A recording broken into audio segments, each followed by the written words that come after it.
സ്തോത്രം. എന്ന് നമുക്ക് ദൈവത്തിൽ ഒരുമിച്ച് ചേർന്ന് വന്ന് ദൈവവചനം പഠിക്കുവാനായിട്ട് കർത്താവ് നൽകിയിരിക്കുന്ന അനുഗ്രഹീതമായ സമയത്തിനായിട്ട് സ്തുതിക്കുന്നു. എല്ലാവരും പ്രിയപ്പെട്ടവർക്കും വിശ്വകർത്താവിന്റെ നിശ്ചലമായ നാമത്തിൽ ദൈവവചനങ്ങൾ അറിയിക്കുന്നു. നമ്മൾ റോമാലേഖനത്തിലെ രണ്ടാമത്തെ പ്രധാന വിഷയത്തിലാണ് നമ്മളിപ്പോൾ ചിന്തിച്ചുകൊണ്ടിരിക്കുന്നത്. നീതീകരണത്തിന്റെ അനിവാര്യത.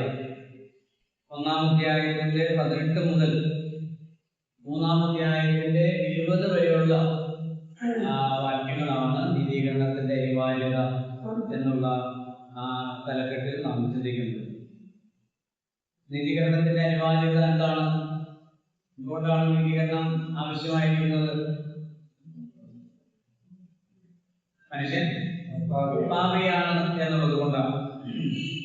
ഇവിടെ നീതീകരണം അല്ലെങ്കിൽ നീതി എന്ന അത് വ്യക്തമായിട്ട് 17-ാം വാക്യം 1:17 പറഞ്ഞിട്ടാണ് പിന്നീട് ആ വിഷയത്തിലേക്ക് അവസരം വരുന്നത്. അപ്പൊ അവിടെ ഒരു പ്രത്യേകമായൊരു പ്രയോഗം പറയുന്നുണ്ട്. 1:17 അദ്ദേഹം 17-ാം വാക്യം എല്ലാവരും പഠിച്ചു എന്ന് ഞാൻ വിചാരിക്കും. കാണാതെ പഠിക്കാൻ പറഞ്ഞത്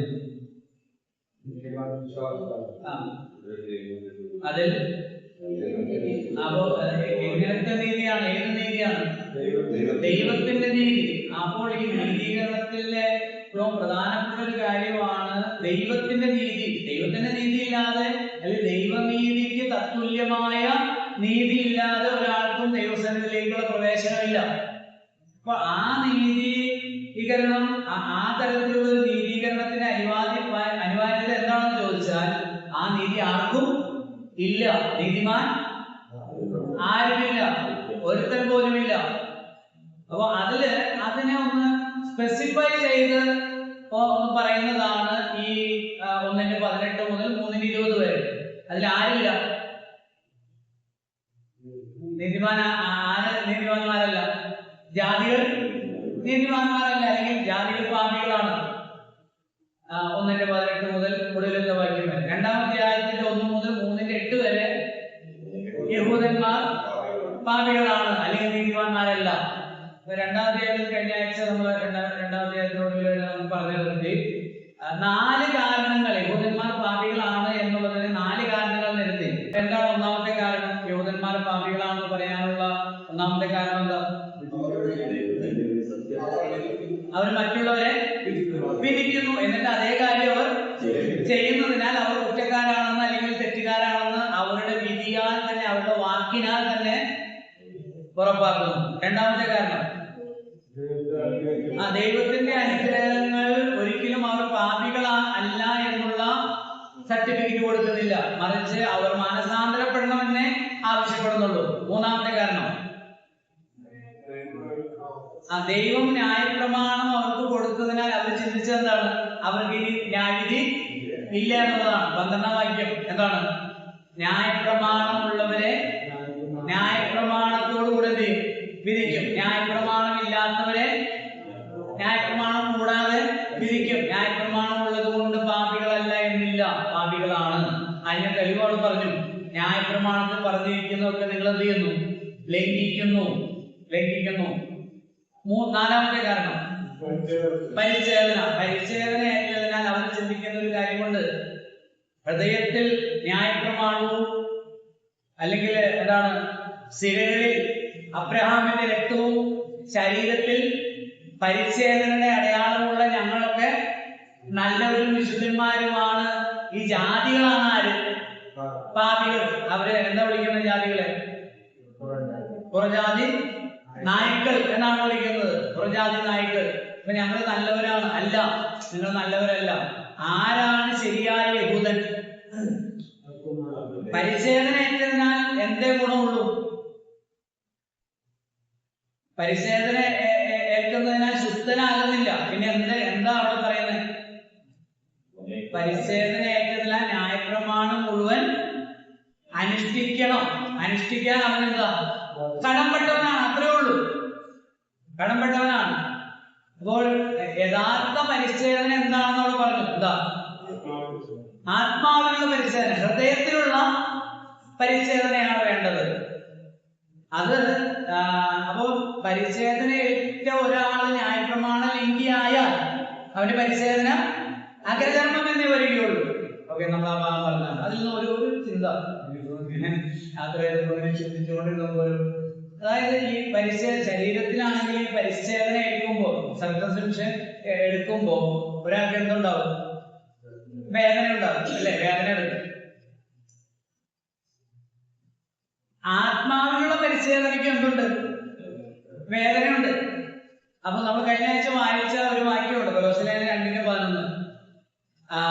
ജഡശരീരം, അതിനാൽ നിങ്ങൾക്ക് ക്രിസ്തുയേശുവിൽ ജഡശരീരം ഉരിഞ്ഞു കളഞ്ഞതിനാൽ കൈകൊണ്ടല്ലാത്ത പരിച്ഛേദന ലഭിച്ചു. കൈകൊണ്ടുള്ള പരിച്ഛേദനയാണ് ന്യായപ്രമാണത്തിലുള്ളത്. അപ്പൊ ഇവിടെ കൈകൊണ്ടല്ലാത്ത ആത്മീകമായ പരിച്ഛേദന, അതെന്താ? ഇവിടെ ലിംഗാഗ്ര ചർമ്മമാണ് ചെയ്യുന്നത്, ഛേദിച്ചു കളയുന്നു, മുറിച്ചു കളയുന്നു. അപ്പൊ ഒരു വേദന ഉണ്ടോ? ഇവിടെ എന്താ കളയുന്നത്? 2:11 എന്താ പറയുന്നത്? ജഡശരീരം ഉരിഞ്ഞു കളയുകയാണ്. ജഡശരീരം എന്ന് പറഞ്ഞാൽ ഈ ശരീരമാണോ? കയ്യും കാലും കണ്ണും തലയ്ക്കുള്ള ഈ ശരീരമാണോ? പിന്നെ എന്താ? ജഡശരീരം ഉരിഞ്ഞു കളഞ്ഞതിനാൽ കൈ കൊണ്ടല്ലാത്ത പരിച്ഛേദന. അവിടെ കൈ ഉപയോഗിക്കുന്നില്ല. പിന്നെ ആത്മീകമായ പരിച്ഛേദന എന്താ? ജഡത്തിന്റെ എല്ലാ താല്പര്യങ്ങളെയും, ജഡത്തിന്റെ എല്ലാ ലക്ഷ്യങ്ങളെയും ഉദ്ദേശങ്ങളെയും, ജഡീകമായ എല്ലാ പ്രവൃത്തികളെയും എന്ത് ചെയ്യുന്നു? മുറിക്കുന്നു, കട്ട് ചെയ്യുന്നു, ഉരിഞ്ഞു കളയുന്നു. അങ്ങനെ മുറിക്കുമ്പോൾ എന്തുണ്ടാവും? വേദന ഉണ്ടാവും. അങ്ങനെ മുറിക്കുമ്പോഴെന്തുണ്ടാവും? വേദനിക്കണം. നമ്മുടേതായ ഒരു പ്രായോഗികമായ ചിന്ത പറഞ്ഞു പോയ നമ്മുടേതായ ഉദ്ദേശങ്ങളും താല്പര്യങ്ങളൊക്കെ നമ്മൾ ക്രിസ്തുവിനോടുള്ള അനുസരണ നിമിത്തം, ഒരു യഹൂദൻ ദൈവത്തോടുള്ള അനുസരണത്തിനായി ആ വേദന ചെയ്യാണ്, സഹിക്കുകയാണ് എന്നതുപോലെ ക്രിസ്തുവിനോടുള്ള അനുസരണത്തിനായി നമ്മുടേതായ ഇഷ്ടങ്ങൾ, താല്പര്യങ്ങൾ, ലൗകികമായ ഉദ്ദേശങ്ങൾ, ലക്ഷ്യങ്ങളെല്ലാം നമ്മൾ ചെയ്യുന്നു. എന്ത് ചെയ്യണം? മുറിക്കണം. അങ്ങനെ മുറിക്കുമ്പോൾ എന്തുണ്ടാവും? വേദന ഉണ്ടാവും. ആ വേദന നല്ലതിനാണ്. മറ്റൊരു കാര്യം അവർ പറഞ്ഞത്, അതിന്റെ 2-ാം അധ്യായത്തിന്റെ ഒടുവിലത്തെ വാക്യത്തിൽ 29-ാമത്തെ വാക്യത്തിൽ, അകമേ യഹൂദനായവൻ അത്ര യഹൂദൻ, അക്ഷരത്തിലല്ല ആത്മാവിലുള്ള ഹൃദയ പരിച്ഛേദന അത്രേ പരിച്ഛേദന. അവന് മനുഷ്യരാലല്ല ദൈവത്താൽ തന്നെ. അപ്പൊ ദൈവത്താലുള്ള പുകഴ്ച ഞാൻ ഇങ്ങനെ ചിന്തിച്ചേ, അതായത് ലോകത്തിലെ പുകഴ്ച ആഗ്രഹിക്കാത്ത ഒരു മനുഷ്യൻ പോലും ഉണ്ടാകില്ല, അല്ലേ? ഒരു നല്ല വാക്ക് പറഞ്ഞ് കേൾക്കാൻ താല്പര്യമില്ലാത്ത ഒരാൾ പോലും ഉണ്ടാകുകയില്ല. ഉണ്ടോ? ഇല്ല. ഞങ്ങള് ഏത് മേഖലയിലാണ് ജോലി ചെയ്യുന്നത്, ആ മേഖലയിലോ നിങ്ങളുടെ കൂടെ ജോലി ചെയ്യുന്നവരോ അല്ലെങ്കിൽ നിങ്ങളുടെ ജോലിയുടെ ഗുണം അനുഭവിക്കുന്നവരോ ഒക്കെ ഒരു നല്ല വാക്ക് പറയാനായിട്ട് എന്ത് ചെയ്യും? ആഗ്രഹിക്കുക സ്വാഭാവികമാണ്. അപ്പൊ അതിനു വേണ്ടിയിട്ടാണ് ലോകത്തിൽ അനേക ആളുകൾ പരിശ്രമിക്കുന്നത്. ഇപ്പൊ നമുക്ക് ആവശ്യമുള്ളതിനേക്കാൾ വലിയ വീട് വെക്കുന്നതിനാ ഇവിടുത്തെ വാക്ക് ഉപയോഗിച്ച് പറഞ്ഞാൽ പ്രശംസ, അല്ലെ? ആളുകൾ നമ്മൾ എന്ത് ചെയ്യണം? പ്രശംസിക്കണം. ഇപ്പൊ കുറച്ച് വില കൂടിയ കാറ് നമുക്കുണ്ടായി കഴിയുമ്പോൾ ആളുകൾ നമ്മളോടൊരു സ്നേഹവും ബഹുമാനവും ഒക്കെ കാണിക്കുന്നുണ്ടെങ്കിൽ അതിന് കാരണം എന്താ? നമ്മളോടുള്ള ആദരവല്ല, പിന്നെ ആ പണത്തോടാണ്, വിദ്യാഭ്യാസത്തോടാണ്, സൗന്ദര്യത്തോടാണ്, വ്യക്തിത്വത്തോടല്ല. അവിടെയാണ് പറയുന്നത് അകമേ യഹൂദനായവനാണ് യഹൂദൻ, അവന് ദൈവത്താൽ എന്ന് ലഭിക്കും. അപ്പൊ അകത്തുള്ള വ്യക്തിത്വം, ശരിയായ ദൈവത്തിന് സ്വീകാര്യമായ വ്യക്തിത്വം ഉള്ളവർക്ക് ദൈവത്തിൽ നിന്നും ലഭിക്കും, പോഴ്ച ലഭിക്കും. ഞാനത് കഴിഞ്ഞ ആഴ്ച ഒരു പ്രസ്താവന പറഞ്ഞത് നിങ്ങൾ ഓർക്കുന്നുണ്ടെന്ന് വിചാരിക്കുന്നു. നമ്മുടെ തൊട്ടടുത്തിരിക്കുന്ന ആൾ പരമദരിദ്രനാണെങ്കിലും ദൈവത്തിന്റെ പ്രമാണങ്ങൾ അനുസരിക്കാൻ വേണ്ടി ജീവിതത്തിൽ പരിശ്രമിക്കുക, അതിനുവേണ്ടി കഷ്ടവും നഷ്ടവും സഹിക്കുന്ന ഒരാളാണെങ്കിൽ ആ വ്യക്തിയാണ് എന്ത് ചെയ്യേണ്ടത്? പുകഴ്ത്തേണ്ടത് അല്ലെങ്കിൽ ആദരിക്കേണ്ടത്. ന്യായപ്രമാണ പ്രഘോഷകരെ അല്ല, ന്യായപ്രമാണം ആചരിക്കുന്നവരെയാണ്. ആ വാക്ക് ഞാൻ ഇവിടുന്ന് എടുത്തതാ, ഈ 2-ാം അധ്യായത്തിൽ എടുത്തു പറഞ്ഞാണ്. അത് ആചരിക്കുന്നവരെയാണ്. എപ്പോഴും നമ്മൾ ശ്രദ്ധിക്കണം. നമ്മൾ ആരുടെയും, ഞാൻ എപ്പോഴും പറഞ്ഞൊരു വാക്കാണ്, ആരുടെയും ഫാൻസ് അസോസിയേഷനിൽ എന്ത് ചെയ്യണ്ട, അംഗമാകേണ്ട ആവശ്യം ഇല്ല. ഇപ്പൊ താഴേക്ക് പോകാം. അപ്പൊ ഇത്രയും പറഞ്ഞപ്പോ ഈ റോമാലയത്തിൽ ഒരു പ്രത്യേകതയാണ്, ഇതൊരു കോടതിയിൽ മുറിയിൽ നടക്കുന്നത് പോലെയാണ്. അതായത് വാദപ്രതിവാദം. ഇപ്പൊ നമ്മൾ സുവിശേഷം പറയുമ്പോൾ സ്വാഭാവികമായിട്ട് ആളുകൾ എന്ത് ചെയ്യും? ചോദിക്കും. പക്ഷെ അങ്ങനെയാണെങ്കിൽ അത് എങ്ങനെ, ഇത് എങ്ങനെ ശരിയാവുന്നത്? നിങ്ങൾ കൃഷ്ണൻകുട്ടി സാറിന്റെ പ്രസംഗം കേട്ടിട്ടുള്ളവരാണെങ്കിൽ നിങ്ങൾക്കത് മനസ്സിലാവും. സാറ് പ്രസംഗിച്ച് വരുമ്പോ താന് ആദ്യം പറഞ്ഞ ആശയത്തിന് മനുഷ്യരുടെ, കേൾവിക്കാരുടെ ഹൃദയത്തിൽ ഉദിക്കുന്ന ചോദ്യങ്ങൾ താൻ തന്നെ പറയും. എന്നിട്ട് ആ ചോദ്യത്തിന് ഉത്തരമാണ് അടുത്ത പോർഷൻ എന്ന് പറയുന്നത്. അല്ലാതെ ഞാൻ പറയുന്നത് നിങ്ങൾ അംഗീകരിച്ചോണം എന്നുള്ള രീതിയിലില്ല. ഈ റോമാലയനം അതുപോലെയാണ്. അപ്പോ ഇപ്പൊ ഇത്രയും നേരം പറഞ്ഞു നിർത്തിയ കാര്യങ്ങളിൽ നിന്ന് പ്രതിവാദി ചോദിക്കുന്ന ഒരു ചോദ്യത്തോടു കൂടിയാണ്, അല്ലെങ്കിൽ നമുക്ക് ഇങ്ങനെ പറയാം, ഈ കോടതിയിൽ ഒബ്ജക്ഷൻ വരികയാണ്. Objection your honour. എന്താണ് ഒബ്ജക്ഷൻ? 3-ാം അധ്യായത്തിലെ 1-ാം വാക്യം. എന്നാൽ യഹൂദന് എന്ത് വിശേഷത, അല്ല പരിച്ഛേദന എന്ത് പ്രയോജനം? ചോദ്യം താർക്കികമായിട്ട് ചോദിക്കാം. ഇപ്പോ പൗലോസോരൻ പറയുന്നത് യഹൂദനെന്തില്ല, ഒരു വിഷയത്തിലില്ല.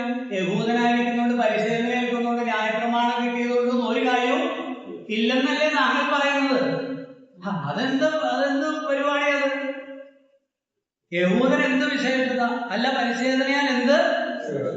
ഇത് പ്രതിവാദി പറയുന്നതാണ്. എതിർകക്ഷിയുടെ വക്കീല് എഴുന്നേറ്റെന്ന് പറയുന്നതാണ്. അപ്പൊ അതിനുള്ള ഉത്തരവാണ് അടുത്ത വാക്ക്. എന്താ? സകല വിധത്തിലും ഇല്ലെന്ന് പറഞ്ഞില്ല, ഉണ്ട്, വളരെ ഉണ്ട്. എല്ലാ കാര്യത്തിലും, വളരെ കാര്യങ്ങളിൽ വിശേഷതയുണ്ട്. അത് എന്താണ് എന്നുള്ളത് ഒരു കാര്യം ഇവിടെ പറഞ്ഞിട്ടുണ്ട് 2-ാമത്തെ വാക്യത്തിൽ. എന്താ? ഒന്നാമത് ദൈവത്തിന്റെ അരുളപ്പാടുകൾ അവരുടെ പക്കൽ സമർപ്പിച്ചു.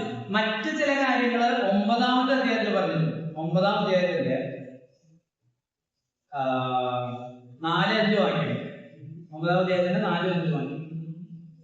അവർ ഇസ്രായേല് പുത്രത്വവും തേജസ്സും നിയമങ്ങളും ന്യായപ്രമാണവും ആരാധനയും വാക്തത്വങ്ങളും അവർക്കുള്ള പിതാക്കന്മാരും അവർക്കുള്ളവർ തന്നെ. ജഡപ്രകാരം ക്രിസ്തുവും അവരിൽ നിന്നല്ലോ ഉത്ഭവിച്ചത്. അപ്പൊ ഇതെല്ലാം അവർക്കുള്ള പ്രത്യേകതകളാണ്.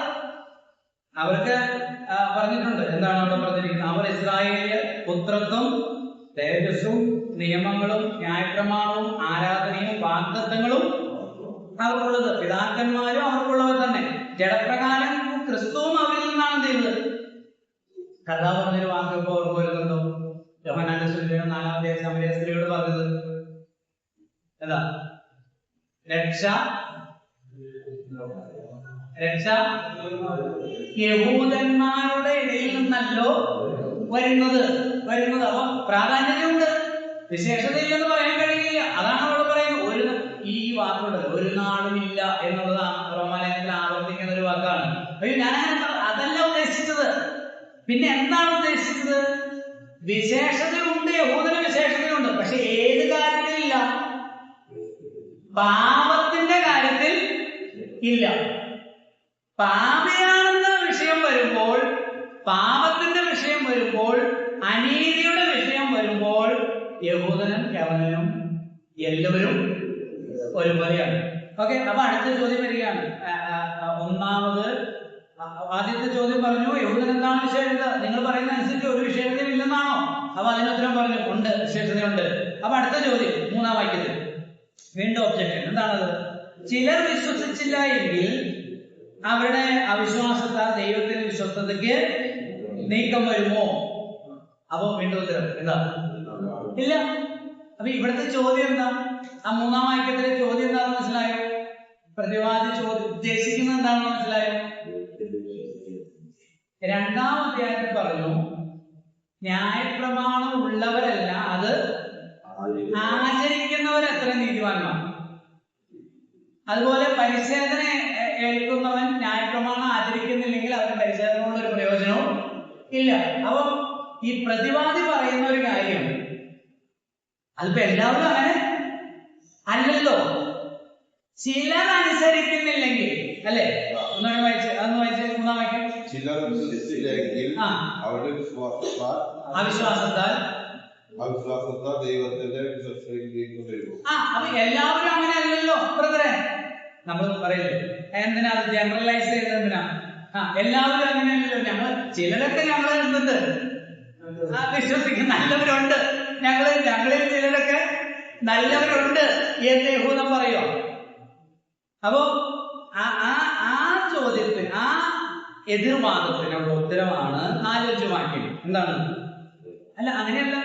ചിലർ വിശ്വസിച്ചില്ല എന്നതിനാൽ അവരുടെ അവിശ്വാസത്താൽ ദൈവത്തിന്റെ വിശ്വസതയ്ക്ക് എന്തെയും വരുന്നില്ല, ഭംഗം വരുന്നില്ല. പക്ഷെ എന്താ അവിടുത്തെ പ്രശ്നം? അത് 4-ാം വാക്യം. നിന്റെ വാക്കുകളിൽ നീ നീതീകരിക്കപ്പെടുവാനും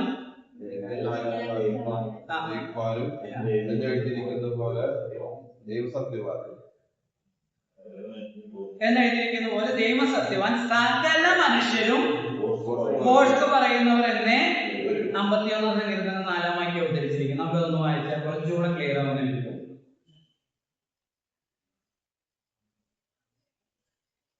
നിന്നോട് തന്നെ ഞാൻ പാപം ചെയ്തു, നിനക്ക് അനിഷ്ടമായ ഞാൻ ചെയ്തു. സംസാരിക്കുമ്പോൾ നീ നീതിമാനും വിധിക്കുമ്പോൾ നിർമ്മലനായി ഇരിക്കേണ്ടതിന്.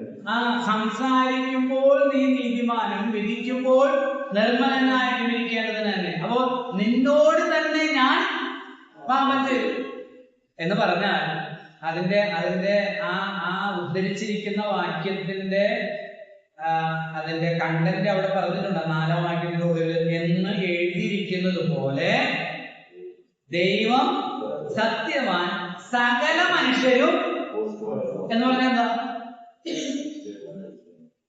ചിലർ ഇവരുടെ വാദം എന്താ? പിന്നെ 3-ാം വാക്യത്തിൽ ചിലർ വിശ്വസിച്ചില്ല എങ്കിൽ ദൈവത്തിന്റെ വിശ്വസ്തതയ്ക്ക് ഭംഗം വരുമോ? ആരും നല്ലവർ ഇല്ല. ദൈവം വിധിക്കുമ്പോൾ, അതാണ് ദൈവം വിധിക്കുമ്പോൾ എല്ലാവരും ആരെന്നെ വരും? പാപികൾ തന്നെ വരും.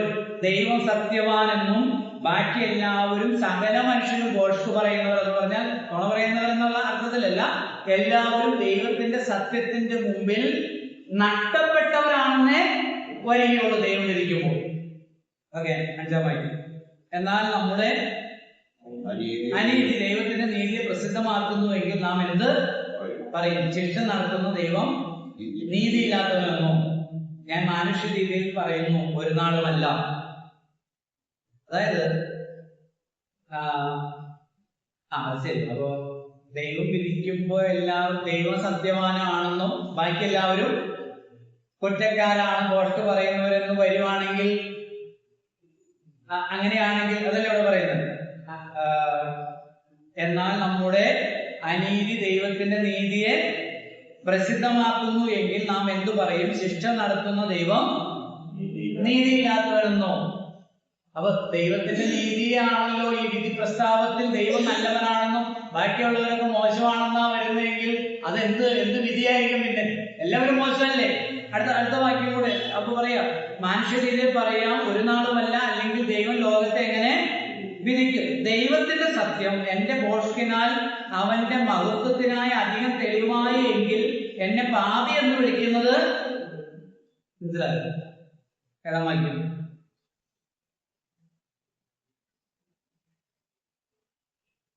ഞാൻ ചെയ്യുന്ന ഓരോ കാര്യത്താലും എന്ത് തെളിവാകുന്നു കൂടുതൽ? ഏതാം വാക്യത്തിൽ നോക്കിയിട്ട് പറഞ്ഞു, മനുഷ്യന്റെ ഓരോ പ്രവൃത്തിയാലും മനുഷ്യന്റെ ഓരോ കാര്യങ്ങളും വെളിപ്പെടുന്നതിനാൽ എന്താണ് കൂടുതൽ വെളിവാകുന്നത്? മനുഷ്യൻ പാപിയാണെന്നും തെറ്റുകാരാണെന്നും കൂടുതൽ വെളിപ്പെടുന്നതിനാൽ അതിന്റെ മറുവശത്ത് എന്തുണ്ടാവുന്നു? ദൈവം നീതിമാനാണെന്നും വിശുദ്ധനാണെന്നും കൂടുതൽ എന്ത് ചെയ്യുന്നു? വെളിപ്പെടുന്നു. അപ്പൊ അങ്ങനെയാണെങ്കിൽ അതിനാൽ ദൈവത്തിന് എന്തുണ്ടാവുന്നു? മഹത്വം ഉണ്ടാവുകയാണെങ്കിൽ എന്നെ വിധിക്കുന്നത് എന്തിനാണ്? യുക്തിവാദമാണ്, യുക്തിവാദം. അങ്ങനെയാണെങ്കിൽ ദൈവത്തിന് എങ്ങനെ മനുഷ്യനെ വിധിക്കാൻ പറ്റും? അതാണ് ഈ 5-ാമത്തെ വാക്യം ചോദിക്കുന്നത്. എന്തിനാ ദൈവം മനുഷ്യനെ ശിക്ഷ? അങ്ങനെ ദൈവത്തിന് എങ്ങനെ ശിക്ഷ വിധിക്കാൻ പറ്റും മനുഷ്യന്? ദൈവത്തിന് മഹത്വമല്ലേ ഉണ്ടാകുന്നത് എന്ന്. അപ്പൊ അതിന് പറയുന്നത് അവിടെ പറയുന്നുണ്ട്, അല്ലെങ്കിൽ ദൈവത്തിന് ഒരിക്കലും മനുഷ്യൻ എന്ത് ചെയ്യാൻ കഴിയില്ല, വിധിക്കാൻ കഴിയില്ലല്ലോ. ഒരു ഒരു ഉദാഹരണം പറഞ്ഞാൽ മനസ്സിലാവുന്നില്ല. പഴയ നിയമത്തിൽ സാധാരണ യുക്തിവാദികൾ പറയുന്ന ഒരു ചോദ്യമാണ്. കഴിഞ്ഞ ആഴ്ച നമ്മൾ അതിന് സമാനമായ ഒരു കാര്യത്തിൽ നമ്മളൊരു ഉത്തരം പറഞ്ഞായിരുന്നു, ലേവ്യ പുസ്തകം 18-ാം അധ്യായത്തിൽ. അതുപോലെ ഒരു കാര്യം, അതായത് പഴയ നിയമം പറയുന്നത് പല്ലിന് പകരം പല്ല്, കണ്ണിന് പകരം കണ്ണ്. കൊല ചെയ്യുന്നവനെ എന്ത് ചെയ്യണം? അവനെ എന്ത് ചെയ്യണം? കൊല്ലണം. അപ്പൊ ദൈവം ആരായി? കൊലപാതകയായി. യുക്തിപരമായി നോക്കുമ്പോൾ ദൈവം ആരായി? ഇപ്പോ കൊല ചെയ്തവനാണ് പോലീസ് അറസ്റ്റ് ചെയ്തു, കോടതിയിൽ ഹാജരായി, ന്യായവിസ്താരം നടന്നു, വിചാരണയെല്ലാം കഴിഞ്ഞ് കോടതി വിധിക്കുകയാണ്. ആ ന്യായാധിപൻ വിധിക്കുകയാണ്, ജഡ്ജി വിധിക്കുകയാണ്, അദ്ദേഹത്തെ എന്ത് ചെയ്യണം? തൂക്കിലേറ്റണം. എന്തുകൊണ്ടാണ് അദ്ദേഹത്തെ തൂക്കിലേറ്റുന്നത്? കൊല ചെയ്തതുകൊണ്ട്. അപ്പൊ അതേ കാര്യമാണ് ഇപ്പൊ ആര് ചെയ്യാൻ പോകുന്നത്? ന്യായാധിപൻ ചെയ്യാൻ പോകുന്നത്. അങ്ങനെ പറഞ്ഞൂടെ? അപ്പൊ അത് ന്യായമാവോ? അല്ല, ന്യായമല്ല. എന്തുകൊണ്ടല്ല? അദ്ദേഹം മരിക്കാൻ പോകുന്നത് അദ്ദേഹത്തിന്റെ തന്നെ കുറ്റം കൊണ്ടാണ്. അങ്ങനെ ഒരു യുക്തിയാണ് മനുഷ്യൻ മുന്നോട്ട് വെക്കുന്നതെങ്കിൽ ഇവിടെ നീതി നടപ്പിലാക്കാൻ ഒരിക്കലും കഴിയില്ല. അപ്പോ പഴയ നിയമത്തിലെ ദൈവം കൊലപാതകിയാണ്, മോശക്കാരനാണ്, ക്രൂരനാണ് അല്ല. അതിനെ ഒരു വിധത്തിൽ പറഞ്ഞാൽ അതിനേക്കാൾ അങ്ങനെയാണ് പറയുന്നതെങ്കിൽ പുതിയ നിയമത്തിലെ ദൈവമാണെന്ത്? ക്രൂരൻ എന്ന് പറയേണ്ടതായിട്ടുള്ളൂ അല്ലേ? വ്യഭിചാരം ശരീരം കൊണ്ട് ചെയ്യുന്നവരെ ആണ് ന്യായപ്രമാണത്തിൽ ശിക്ഷിക്കുന്നതെങ്കിൽ ഇവിടെയോ ഹൃദയത്തിലുണ്ടോ എന്ന ഈ പുതിയ നിയമത്തിലെ ദൈവം നോക്കുന്നത്. രണ്ടും ഒരു ദൈവം തന്നെയാണ്. അപ്പൊ അതിന്റെ അർത്ഥം ദൈവത്തിന്റെ നീതി ഇവിടെ മുമ്പിൽ മനുഷ്യൻ തെറ്റുകാരനാണെന്നും ആ തെറ്റിന് അവന് ശിക്ഷിക്കപ്പെടുവാൻ അവൻ അർഹനാണ് എന്നുമാണ് അതിന്റെ അർത്ഥം. മുന്നോട്ട് പോകും. നിങ്ങളത് വായിച്ച് കൂടുതൽ മനസ്സിലാക്കുക. 8-ാം വാക്യം, നല്ലത് പറയേണ്ടതിന് തീയത് ചെയ്യുക എന്ന് പറയരുതോ? ഞങ്ങൾ അങ്ങനെ പറയുന്നു എന്ന് ചിലർ ഞങ്ങളെ ദുഷിച്ചു പറയുന്നുവല്ലോ. ഇവർക്ക് വരുന്ന ശിക്ഷാവിധി നീതിയുള്ളൂ. 8-ാം വാക്യം നമുക്ക് 6-ാം അധ്യായത്തിൽ എത്തുമ്പോൾ ഞാൻ വിശദീകരിക്കാം. അതവിടെ നൽകട്ടെ. ഇനി 9 മുതൽ ഇപ്പോൾ നമ്മൾ ആ 2-ാമത്തെ പ്രധാന ശീർഷകത്തിലെ 2-ാമത്തെ ഉപശീർഷകം ഇവിടെ അവസാനിക്കുകയാണ്. അതായത് യഹൂദൻ പാപിയാണ്.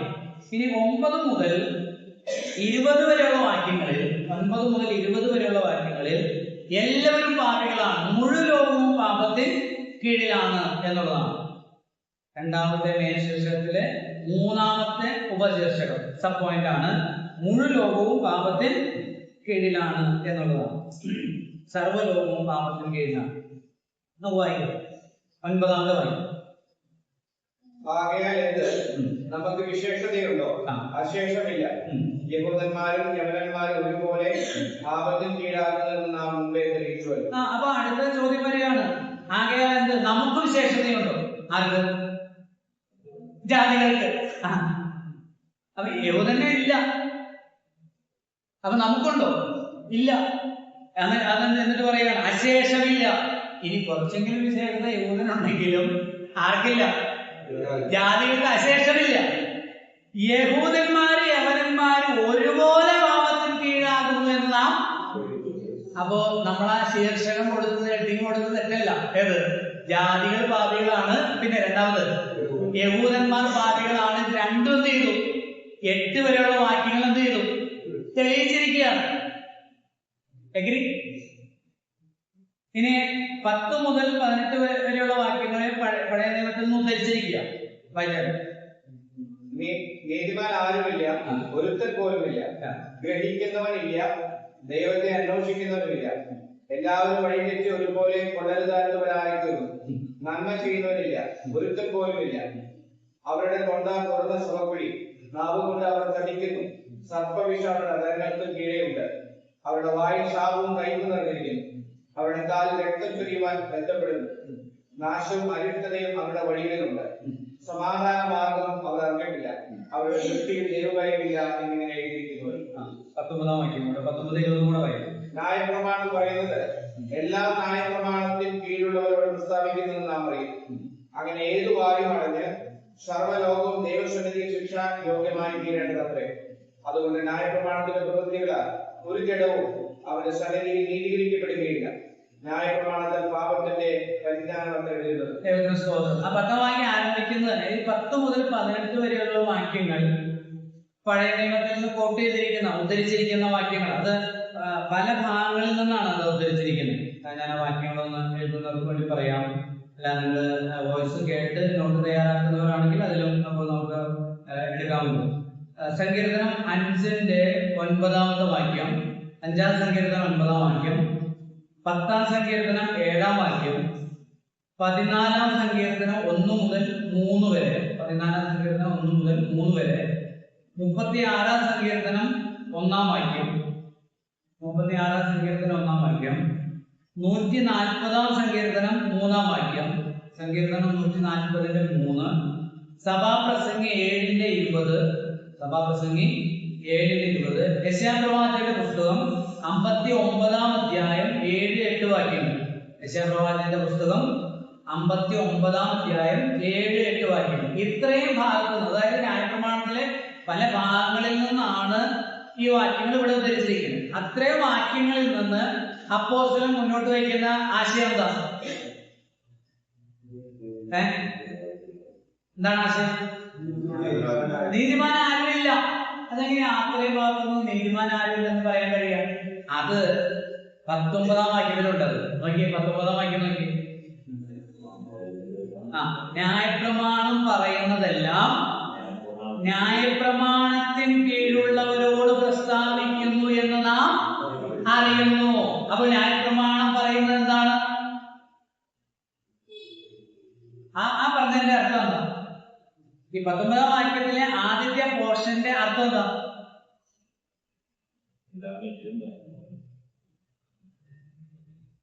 അതിന്റെ അർത്ഥം 10 മുതൽ 18 വരെ പറഞ്ഞ വാക്യങ്ങൾ അപ്പോസ്തലൻ എവിടുന്ന് എടുത്തതാ? ന്യായപ്രമാണത്തിൽ നിന്ന്. അപ്പോസ്തലന്റെ വാക്യം പറയൂ, ന്യായപ്രമാണത്തിൽ നിന്ന് എടുത്തല്ലേ? അപ്പൊ ന്യായപ്രമാണം എന്താ പറയുന്നത്? എല്ലാവരും പാപിയാണെന്നാണ്. യഹൂദൻ ആരാണെന്നാ? നീതിമാൻ ആരുമില്ലെന്ന് പറയുന്ന ആരെ കുറിച്ചാ? യഹൂദനെ കുറിച്ചല്ലേ? അപ്പോൾ 19-ാം വാക്യം പറയുന്നത് ന്യായപ്രമാണം പറയുന്നതെല്ലാം ന്യായപ്രമാണത്തിന് കീഴുള്ളവരോട്. ന്യായപ്രമാണത്തിന് കീഴുള്ളവരാരും യഹൂദന്മാരോടാണ് പറയുന്നത്. ആ ന്യായപ്രമാണ യഹൂദനോട് എന്താ പറയുന്നത്? നിങ്ങളെല്ലാവരും പാപികളാണ്, നീതിമാൻ ആരുമില്ലെന്നാണ്. നിങ്ങളുടെ വായിലുണ്ട്, ഭോഷ്കുണ്ട്, സർപ്പവിഷമുണ്ട്, ദൈവത്തെ അന്വേഷിക്കുന്നില്ല, ആരുമില്ല, ഒരുത്തൻ പോലുമില്ല. അത് അവരോട് പറയുന്ന. എന്നിട്ട് പറയുന്നത് അങ്ങനെ ഏതുവായും അടഞ്ഞ് സർവ്വലോകവും ദൈവസന്നിധിയിൽ. കണ്ടോ, അങ്ങനെ ഏതുവായും അടഞ്ഞെന്ന് പറഞ്ഞാൽ ഏത്? ആ യഹൂദന്റെ വായു അടഞ്ഞ് ദൈവസന്നിധിയിൽ എന്തായിത്തീരും?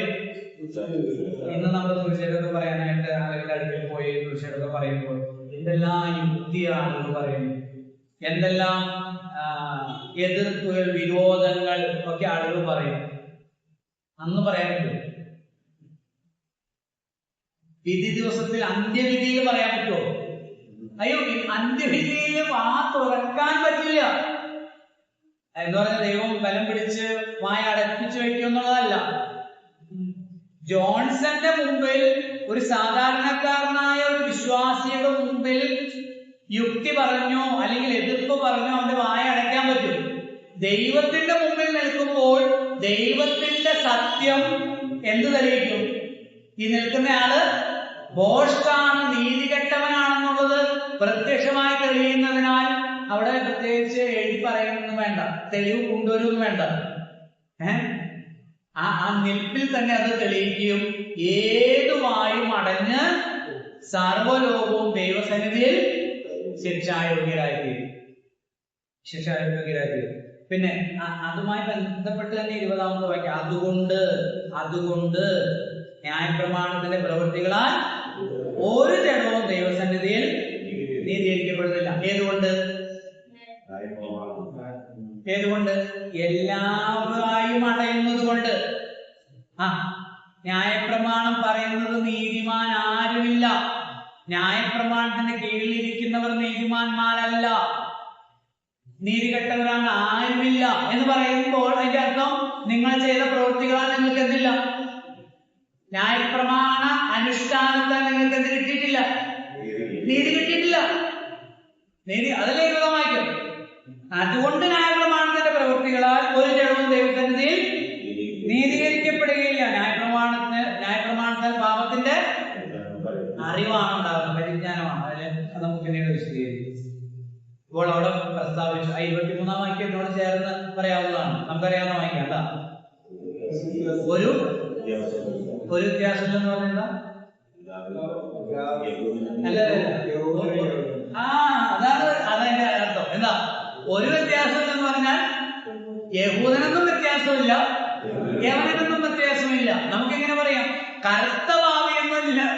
വെളുത്ത ആളുകൾക്ക് തോന്നുന്നത് കറുത്തവരൊക്കെ കൂടുതൽ മോശമാണ്, പഠിച്ച ആളുകൾ തോന്നുന്നു ഇവരൊക്കെ ദൈവത്തിൽ. അങ്ങനെയല്ല. ഈ എന്താ പറയുന്നത്, വർണ്ണ വിവേചനം അല്ലെങ്കിൽ എന്താ പറയുന്നത്, സവർണ മേധാവിത്വം വന്നത് അങ്ങനെയാണ്, ബ്രാഹ്മണിസം വന്നത് അങ്ങനെയാണ്.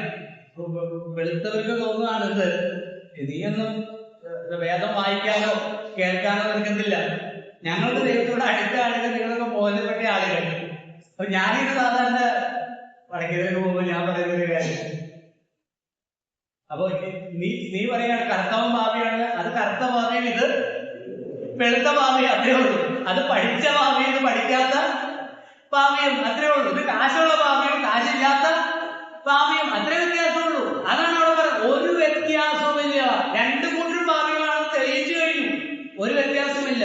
അവിടെ അവിടെ പറയുന്ന സർവനാമങ്ങൾ, ഈ റോമാലേഖന സർവനാമത്തിനാണ് ഏറ്റവും പ്രാധാന്യത, പ്രോനൗൺസിന്. ആ 23ാം വാക്യത്തിൽ ഒരു വ്യത്യാസമില്ല, എല്ലാവരും എന്ന് പറഞ്ഞാൽ അത് ലോകം മുഴുവൻ എന്നുള്ളതിനേക്കാൾ പിന്നെന്താ യഹൂദനെ യവനൻ എന്നുള്ളതാണ്. അപ്പൊ എല്ലാവരും പാപം ചെയ്ത് ദൈവോത്തത്തിനായി യോഗ്യരായി തീർന്നു. നമ്മൾ വിചാരിക്കുന്നത് നമ്മൾ കുഴപ്പമില്ല, നല്ല ആൾക്കാരാണെന്നാണ് യഹൂദൻ പറയുക. നല്ല ആൾക്കാരാണ്, നമ്മൾ വലിയ കുഴപ്പമില്ലാത്ത ആൾക്ക്. നമ്മൾ ന്യായപ്രമാണമൊക്കെ അനുഷ്ഠിച്ച് 5 വിധ ബലികള്, 7 വിധ പെരുന്നാളുകള്, ശബത്ത്, നോമ്പ്, നേർച്ച കാഴ്ചകള്, ഇതെല്ലാം അനുഷ്ഠിച്ച് നമ്മളൊക്കെ മിടുക്കന്മാരാണെന്നാണല്ലോ ചിന്തിച്ചപ്പോ പറയുന്ന ആരുമില്ല, ഒരുത്തൻ പോലും. അയ്യോ, എന്ത് ചെയ്യും? ആ ചോദ്യത്തിനുള്ള ഉത്തരമാണ് 3ാമത്തെ പ്രധാന ശീർഷകത്തിൽ വരുന്നത്. 3ാമത്തെ മെയിൻ ഹെഡിങ്, നീതീകരണത്തിനായുള്ള ദൈവിക കരുതൽ. നീതീകരണത്തിനായുള്ള ദൈവിക കരുതൽ 3ാം അധ്യായത്തിന്റെ 21 മുതൽ 5ാം അധ്യായത്തിന്റെ 21 വരെയുള്ള ഭാഗത്താണ് അത് പറയുന്നത്. നീതീകരണത്തിനായുള്ള ദൈവിക കരുതൽ. മനുഷ്യൻ നിസ്സഹായനായി നിൽക്കുമ്പോൾ ദൈവം അവനെ നീതീകരിക്കാൻ, ഒന്നുകൂടെ കറക്കി പറഞ്ഞാൽ ദൈവത്തിന്റെ നീതി അവന് കൊടുക്കാനായി ദൈവം ഒരു പദ്ധതി രൂപകൽപ്പന ചെയ്തു. അതെപ്പോഴാണ്? ന്യായപ്രമാണത്താൽ കിട്ടില്ല കേട്ടോ. അപ്പൊ പിന്നെ ഞാൻ ദൈവം ഇങ്ങനെ പറയാന്ന് വിചാരിക്കാം, ഞാൻ ന്യായപ്രമാണം മോശ മുഖാന്തരം കൊടുത്തു, ഇപ്പൊ ന്യായപ്രമാണത്തിൽ കിട്ടുന്നില്ലല്ലോ, ഇവരാരും നീതീകരിക്കപ്പെടുന്നില്ലല്ലോ, ഇനിയിപ്പോ എന്ത് ചെയ്യും? പ്ലാൻ എ പരാജയപ്പെട്ടു, എന്നാ പിന്നെ പ്ലാൻ ബി കൊണ്ടുവരാം. അങ്ങനെയാണോ? അല്ല.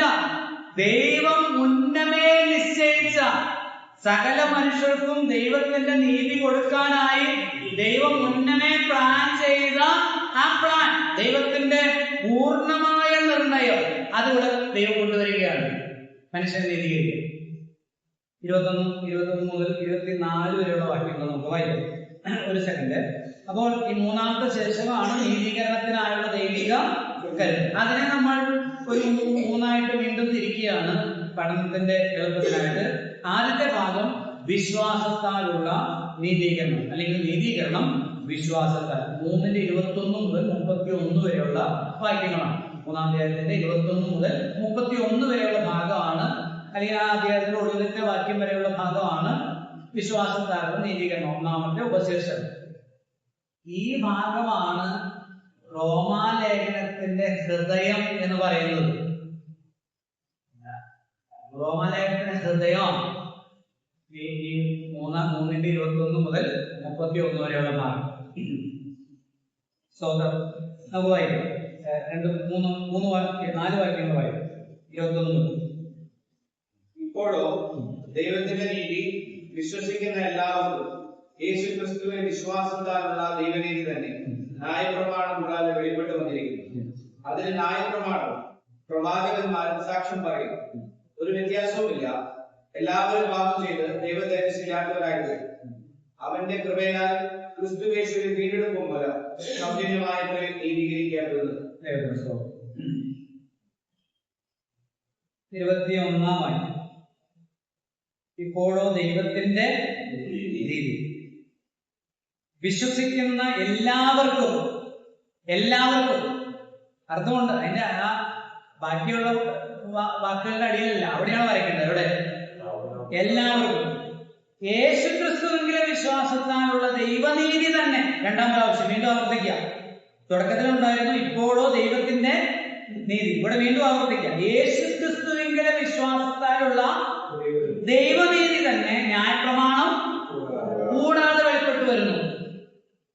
നമുക്ക് 10 മിനിറ്റോടെ ഉള്ളൂ. ഏറ്റവും കുറഞ്ഞത് നമുക്കൊരു 2-3 മണിക്കൂറെങ്കിലും വേണം ഈ നീതീകരണത്തിനായുള്ള ദൈവിക കരുതലിനെ കുറിച്ച് നമുക്കൊന്ന് വിശദീകരിക്കാനായി. അപ്പൊ ഈ 21-ാം വാക്യം ഒന്ന് നമുക്ക് 21, 24 വാക്യങ്ങൾ ചേർത്ത് നമുക്ക് ഒന്ന് ചിന്തിക്കും. ഞാൻ അതിന് മുമ്പ് ഇങ്ങനെ പറയട്ടെ. ഒരാൾ എന്താണോ വിശ്വസിക്കുന്നത് അത് അവന് കിട്ടുള്ളൂ. എന്താണോ വിശ്വസിക്കുന്നത്, പല ആളുകളും വിശ്വസിക്കുന്നത് തെറ്റായിട്ടാണ്.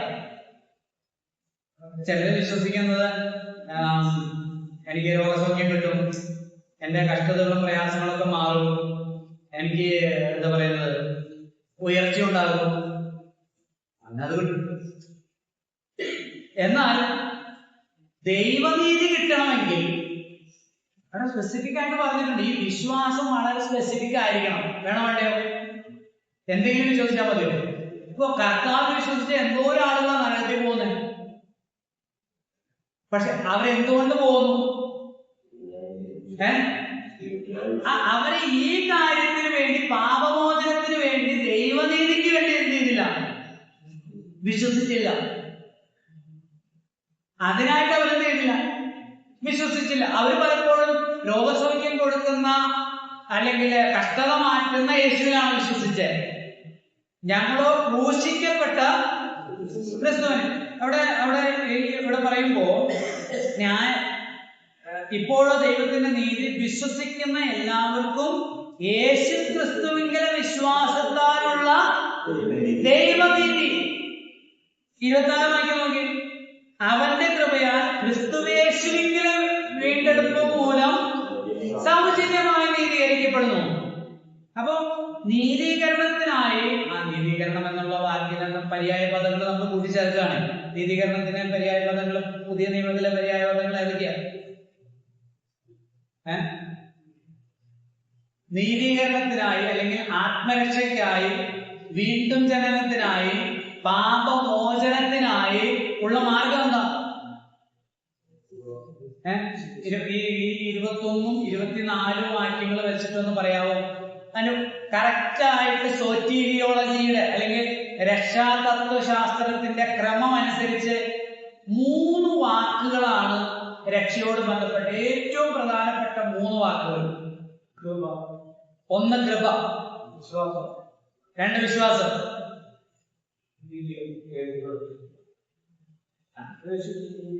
അത് 21 വാക്യം വായിച്ചിട്ടൊന്ന് പറഞ്ഞു. ഈ 21, 24 അതുണ്ട്. ഒരു ഒറ്റ വാക്കിലല്ല, പക്ഷേ ഒറ്റ വാക്കിലല്ല. ഒരു പക്ഷെ നമുക്കത് ഒറ്റ വാക്കിൽ പറയാൻ കഴിഞ്ഞേക്കില്ല. അതിനെങ്ങനെ പറയാം? 21 വാക്യത്തിലെ പ്രയോഗം അനുസരിച്ച് എങ്ങനെ പറയാം? സൗജന്യമായിട്ട് പറയുമ്പോൾ പുതിയ നിയമം മുന്നോട്ട് വയ്ക്കുന്ന ഒരു തത്വമാണത്. 21ന്റെ ഒടുവിലുണ്ട്. അല്ല, ദൈവത്തിന്റെ നീതി നമുക്ക് വരാനായിട്ട് ദൈവം ഒരുക്കിയ 3 കാര്യങ്ങളാണ്. അതിൽ ഒന്നാണ്, ബ്രദർ പറഞ്ഞ കറക്റ്റാണ്, ഒന്നാമത്തെയാണ് കൃപ. അത് ദൈവമാണല്ലോ കൃപ അതിന് മുന്നോട്ട് വെച്ചു. 2, നമ്മൾ എന്ത് ചെയ്യണം? വിശ്വസിക്കണം. അതിന് ഒരു പ്രധാനപ്പെട്ട ഒരു കാര്യം കൂടെ ഉണ്ട്. അത് ബ്രദർ പറഞ്ഞ് സൗജന്യമായിട്ട്, ശരിയാ, സൗജന്യ. പക്ഷെ അതിനെ ഇങ്ങനെ പറയാം, 21 വാക്യം അനുസരിച്ച് ഇങ്ങനെ പറയാം, പ്രവൃത്തി കൂടാതെ. പ്രവൃത്തി കൂടാതെ. ഓക്കെ, പിന്നെ നമ്മൾ നോക്കി പ്രവർത്തിച്ചാലോ?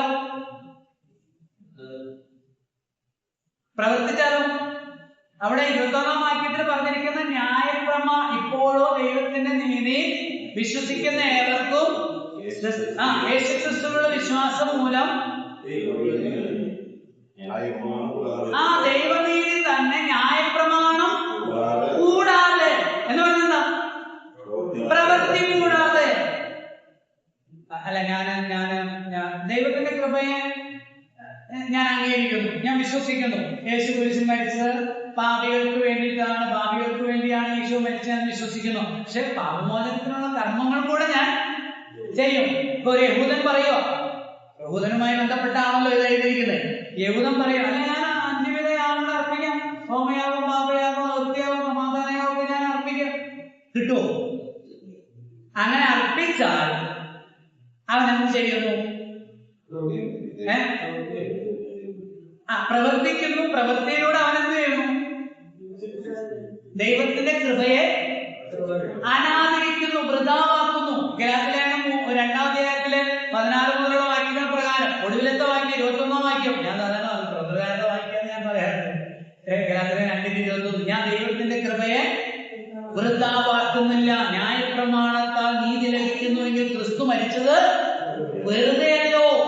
ഈ റോമാലേഖനം 11:6 എന്താ പറയുന്നത്? കൃപയാലെങ്കിൽ പ്രവൃത്തിയാലല്ല, അല്ലെങ്കിൽ കൃപയല്ല. അപ്പൊ നമുക്ക് ഒന്നേന്ന് തുടങ്ങാം. ബ്രദർ പറഞ്ഞ കറക്റ്റാ, ഓർഡർ കറക്റ്റാ, ബ്രദറിന്റെ തിയോളജി കറക്റ്റാണ്. രക്ഷാതത്വ ശാസ്ത്രത്തില് ശ്രദ്ധിക്കുന്ന മക്കളെ, ഇതൊക്കെ നമ്മളെ ഏറ്റവും പഠിക്കുന്ന കാര്യം അതാണ്. നമ്മളെ എവിടെയാ നിൽക്കുന്നതെന്ന് ആദ്യം അറിയണ്ടേ. 23-ാം വാക്യം നമുക്കറിയാം, നീതിമാൻ ഒരു വ്യത്യാസമില്ല, എല്ലാവരും പാപം ചെയ്ത്. അപ്പൊ അടുത്തത് ദൈവദേശം ആർക്കും ഇല്ലല്ലോ, പാപികളാണല്ലോ എല്ലാവരും. അപ്പൊ ദൈവം ചെയ്തു എന്ത് മുന്നോട്ട് വെച്ചു? നിന്നെ രക്ഷിക്കാം, ഞാൻ രക്ഷിക്കാം, നീ പേടിക്കണ്ട, ഞാൻ രക്ഷിക്കാം. അതിനെ ദൈവം മുന്നോട്ട് വെച്ചെന്താ? 24-ാം വാക്യം, അവന്റെ കൃപയാ. ദൈവം മുന്നോട്ട് വെച്ചു കൃപ. എന്താണ് കൃപ? അർഹിക്കാത്ത ദാനം, unmerited favour, undeserved favour. അർഹിക്കുന്നില്ല. എന്തർഹിക്കുന്നില്ല?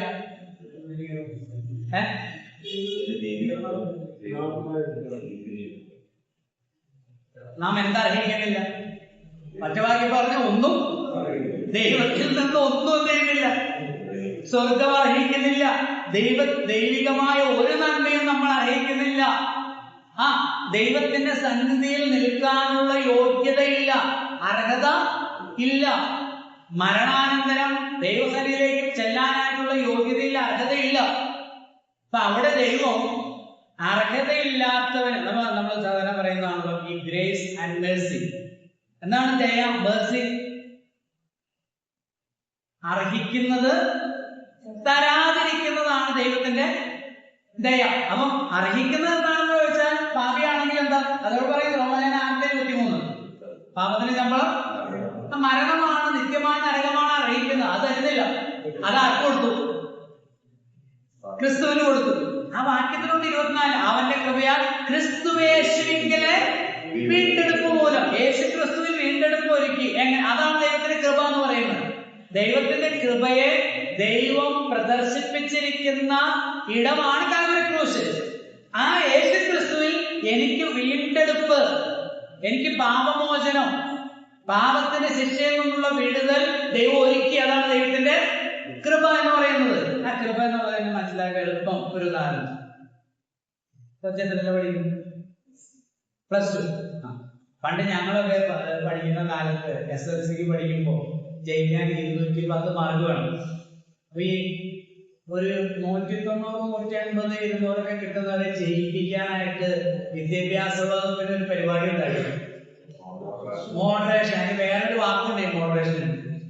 Grace mark. +1 ഇരിക്കാൻ, പ്രീ ഡിഗ്രിയിൽ ഇരിക്കാൻ നിനക്ക് എന്തില്ല? 180 കിട്ടിയ 200 കിട്ടിയ നിനക്ക് എന്തില്ല?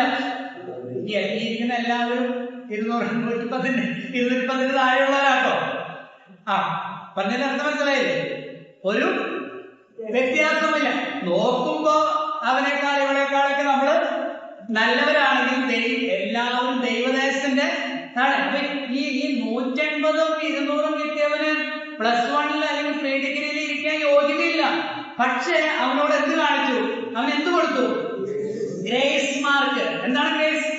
അർഹതയില്ലാത്തവനെ, +1 ഇരിക്കാൻ ഇല്ലാത്തവളെ അവിടെ ഇരുത്താനായിട്ട് ഒരു ഫേവർ ചെയ്തു, ഒരു ദാനം കൊടുത്തു, ഒരു കരുണ കാണിച്ചു. അതാണ് കൃപ. അപ്പൊ +1 ഇരുന്നിരിക്കുക, ഈ 180 കിട്ടിയവൻ +1 ഇരിക്കുക. അവനെന്തായിരിക്കും പറയുന്നത്? എന്താ പറയുന്നത്? അയ്യോ, എന്റെ യോഗ്യതയല്ല, ഞാൻ അയോഗ്യനാണ്, ഞാൻ ഇപ്പോൾ ഇവിടെ ഇരിക്കുന്ന ഒറ്റ കാരണത്താല. എന്നോട് എന്ത് കാണിച്ചു? അങ്ങനെയാണെങ്കിൽ എന്തിനാലല്ല? പ്രവൃത്തിയാൽ അല്ല. യേശു ക്രിസ്തുവിൽ സമ്പൂർണമായ നീതീകരണം. അത് 21 വാക്യം 2 പ്രാവശ്യം ആവർത്തിച്ച് പറയുന്നുണ്ട്. അതിൽ ദൈവത്തിന്റെ നീതി വിശ്വസിക്കുന്ന എല്ലാവർക്കും യേശു ക്രിസ്തുവിലുള്ള വിശ്വാസത്താലുള്ള ദൈവനീതി തന്നെ. കൃപയാൽ നമ്മൾ ഇപ്പോൾ ദൈവത്തിന്റെ സന്നിധിയിലായിരുന്നു. ദൈവത്തിന്റെ സ്തോത്രം. അത് വിശ്വസിക്കാൻ നമുക്ക് എന്ത് കിട്ടി? ഭാഗ്യം. അത് ദൈവത്തിന്റെ കൃപയാണെന്ന് കൂട്ടിക്കും. അത് വിശ്വസിച്ചു, അതിനാൽ നമുക്ക് രക്ഷ ലഭിച്ചു. നമ്മൾ അതിലേക്ക് എന്ത് ചെയ്യുന്നില്ല? കൂട്ടി ഒന്നും ചെയ്യുന്നില്ല. ന്യായപ്രമാണം കൂടാതെ, പ്രവൃത്തി കൂടാതെയുള്ള അനുഗ്രഹീതമായ സമ്പൂർണ്ണ രക്ഷ, സമ്പൂർണമായ ദൈവത്തിന്റെ നീതി നമ്മൾ പ്രാപിച്ചു. ഫിലിപ്പിയർ 3:9 പൗലോസ് പറയുന്ന മനോഹരമായ വാക്കുണ്ട്. ഞാൻ ന്യായപ്രമാണത്തിൽ നിന്നുള്ള എന്റെ സ്വന്തം നീതിയല്ല, യേശു ക്രിസ്തുവിൽ വിശ്വസിക്കുന്നവർക്ക് ദൈവം നൽകുന്ന ദൈവത്തിന്റെ നീതി തന്നെ പ്രാപിച്ചിരിക്കുന്നു. വിശ്വസിക്കുമ്പോൾ നമുക്ക് എന്താ കിട്ടിയത്? ദൈവത്തിന്റെ നീതിയാണ് കിട്ടിയത്. അതുകൊണ്ടാണ് നമ്മുടെ നെറ്റിയിൽ എഴുതിയിരിക്കുന്നത് എന്ത്? വിശുദ്ധന്മാർ, നീതിമാന്മാർ, ദൈവമക്കൾ. നമ്മുടെ യോഗ്യതയില് നാളെ നമ്മുടെ ദൈവത്തിൽ വരുമ്പോ നമ്മൾ ആരാധിക്കുന്നത് അതുകൊണ്ടാണ്. നമ്മുടെ ഏതെങ്കിലും ഒരു പാട്ടുണ്ടെങ്കിൽ പിന്നെ ആരാധിച്ചിട്ട് കാര്യമില്ല. ഞാൻ സാധാരണ പറയും, പെന്തക്കോസ്തലന്മാരെ നിങ്ങളുടെ ഉപദേശപ്രകാരം നിങ്ങൾ ആരാധിച്ചിട്ട് കാര്യമില്ല. കാരണം നിങ്ങളുടെ എന്തിനാ ആരാധിക്കുന്നത്? നീയും കൂടെ പ്രവർത്തിച്ചിട്ടാണ് ഒരു പൂർണ്ണമായ രക്ഷ പ്രവർത്തി പോകാൻ കഴിയുന്നത്. വിശുദ്ധ ജീവിതം കൂടെ നയിച്ചിട്ടല്ലേ. പിന്നെ എന്തിനാ ആരാധിക്കുന്നത്? കൃപയാൽ മാത്രമാകുമ്പോഴാണ് ആരാധന അർത്ഥവത്താകുന്നത്, മീനിങ്ങുള്ളാവുന്നത്. നമ്മളത് അംഗീകരിക്കുന്നു, നമ്മൾ അങ്ങനെ വിശ്വസിച്ചു. ദൈവത്തിന്റെ മക്കളായിട്ടുള്ളത് അനുഗ്രഹീതമായ ഒരു ഭാഗ്യം നമുക്ക് ലഭിച്ചു. ദൈവത്തെ സ്തുതിക്കാം. വീണ്ടും ആവർത്തിച്ച് വായിച്ച് കടന്നു വരിക.